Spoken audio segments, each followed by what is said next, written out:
গ্রাম বাংলা কষ্টকথা পেজে আবার আমরা উপস্থিত হয়েছি উত্তর দিনাজপুর জেলার রায়গঞ্জ ব্লকের 9 নম্বর গৌরী অঞ্চলের একবারে ছোটোবিটিয়ার খিরাবাড়ি পাড়াগাঁয়ে।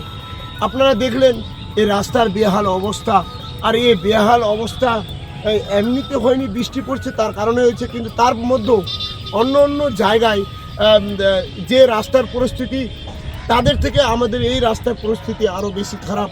একদম বেহাল অবস্থা হয়ে রয়েছে, মানুষ যাতায়াত করতে পারছে না, অ্যাম্বুলেন্স যাতায়াত করতে পারছে না একদম।